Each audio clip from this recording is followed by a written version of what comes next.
दूर किसी जंगल में बहुत सारे हरे भरे पेड़ थे, जैसे कि मीठे फलों वाले पेड़, खट्टे फलों वाले पेड़ और ऐसे ही ढेर सारे अलग अलग प्रकार के पेड़ थे। उसी जंगल में बहुत बड़ा सूखा आम का पेड़ था, जिसे कोई भी फल नहीं लगा था। बिंदु चिड़िया ने उसी सूखे पेड़ पर अपना घोंसला बनाया था। वे अपने दो बच्चों वे अपने पति के साथ घर में रह करती थी। बिंदु की एक सहेली थी जिसका नाम था टूनी चिड़िया। ये लो बिंदु, मैं 2 आम लाए हैं। इन आम में से तुम एक रख लो। ये क्या है मम्मा? बच्चों, इसे आम कहते हैं, परंतु इसका स्वाद बहुत ही खास व स्वादिष्ट होता है। इसे खाओगे तो खाते ही रह जाओगे। हाँ बिंदु बहन, पर क्या करें, आम के सारे पेड़ तो शिकारी पक्षियों के इलाके में हैं। जो भी कोई वहाँ जाता है, कोई भी वापस नहीं लौट पाता। छोड़ो, जाने दो। अब मैं चलती हूँ, बच्चे घर पर इंतजार कर रहे होंगे। आम के लिए बहुत बहुत शुक्रिया टूनी बहन। हम थोड़ी ही देर में अनाज जमा करने चलेंगे। उधर रंगीलो और कालू शिकारी चीलों के इलाके में आम खाने चले गए थे। अरे कालू जी, पीछे देखो, पीछे शिकारी चील आ रहा है। अरे तो ऐसी बात है तो रंगीलो भागो यहाँ से, जल्दी से निकलो वरना हम पकड़े जाएंगे। अरे रुको रंगीलो, धीरे से चलो।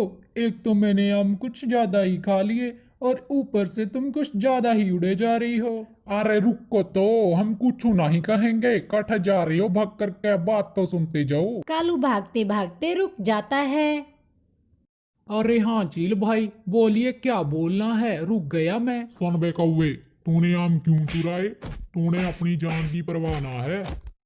अबे तेरी तो, रुक, तुम अपन को उल्लू समझे हो? रुको अभी बताता हूँ तुम्हें। चील कालू की खूब पिटाई के बाद वह उसे राजा जी के पास ले जाता है।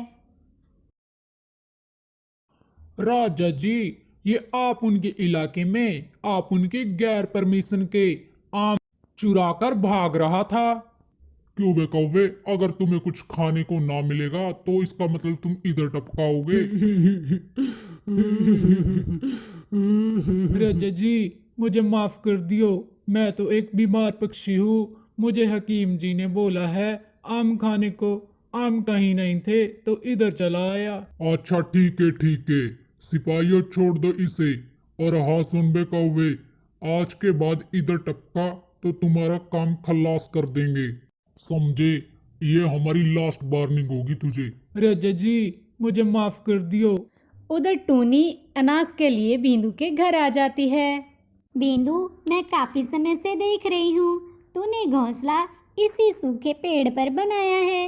अक्सर पेड़ सूख जाने पर पक्षी अपना पेड़ बदल लेते हैं, लेकिन तूने ऐसा क्यों नहीं किया? टूनी बहन, इस पेड़ से मेरे बचपन की यादें जुड़ी हैं। मेरे माई बाबा ने बताया था कि एक बार जंगल में बहुत भारी बाढ़ आ गई थी। जंगल में बहुत सारे पेड़ टूट गए थे। माई बाबा भी बाढ़ में बह जाते अगर ये पेड़ न होता। इसी पेड़ ने मेरे माई बाबा की जान बचाई थी। ऐसा बोलने के बाद बीनू और टूनी अनाज लेने के लिए निकल जाते हैं। एक रोज बिंदु और उसका परिवार सोया हुआ था। बिंदु के सपने में परी आती है।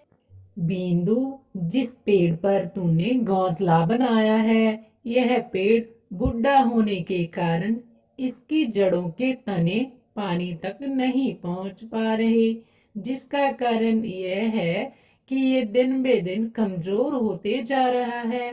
बिंदु, अगर तुम इसे पानी दो तो ये पेड़ की शाखाएं मजबूत हो जाएंगे और यह पेड़ दोबारा से हरा भरा हो जाएगा। अगली सुबह होते ही बिंदु झरने से पानी लाकर पेड़ की जड़ों में डाल देती है। पानी डालते ही पेड़ फिर से हरा भरा होने लगा। यह बात जंगल में फैल गई। सभी पक्षी पेड़ देखने के लिए आए और रंगीलो कहाँ पीछे रहने वाली थी। अरे चलो, अच्छा है बिंदु, अब हमें कहीं से आम चुराने नहीं पड़ेंगे। यह बात सुनकर सभी पक्षी जोर जोर से हंसने लगते हैं।